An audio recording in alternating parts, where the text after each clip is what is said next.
I went down a bit of a rabbit trail with this one, and it was worth it.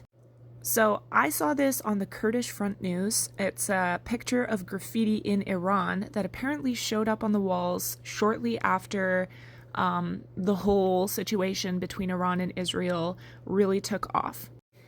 And as always, I am suspicious of things. I don't immediately trust translations unless it can come from people who are actually speaking the language. So I decided to look into things. I did a Google image search, and man, I found a jackpot of information. Let me share it with you.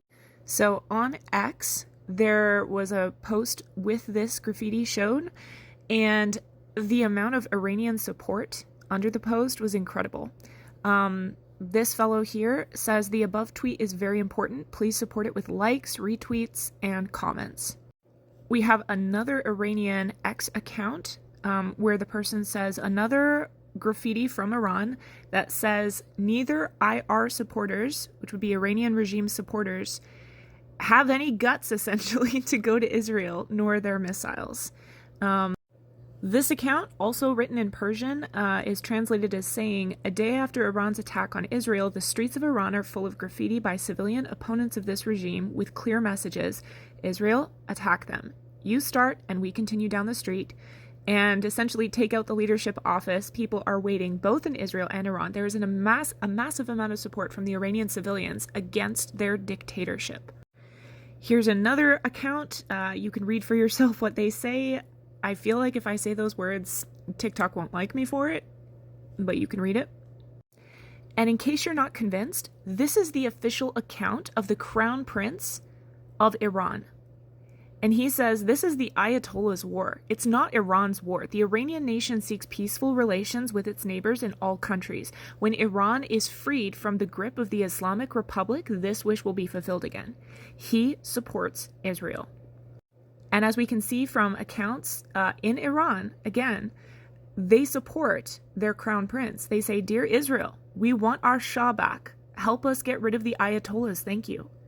And here's another account which speaks in Persian. The translation's a little bit rough, but essentially they're saying, look, you need to do something. Otherwise, we're going to lose our country to this dictatorship, right? If they see the power of Israel with their own eyes, maybe they will be pushed out. Right? You can't be polite to the Iranian dictatorship and the Islamic Republic. Here's a post from the top soccer player in Iran. Big name guy, Ali. Okay? He says, we are Iran, not the Islamic Republic, and posts about solidarity between the Iranian people and Israel.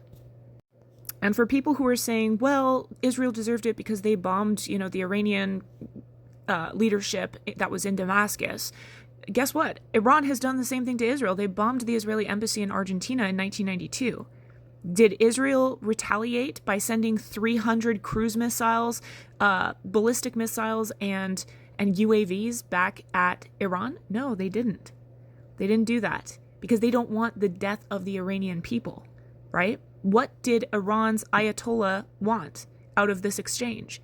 They wanted mass death of Israel. They wanted to wipe Israel out.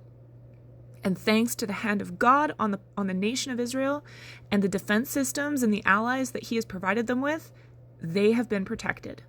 And this is just another point that I think is interesting that folks should note. Look at who's supporting who. And pay attention to where the Iranian people's support goes, because it is not for their own country. It is for Israel. It is for restoration of freedom to the hands of the people, the return of power to the hands of the people, rather than the dictatorship that they're under.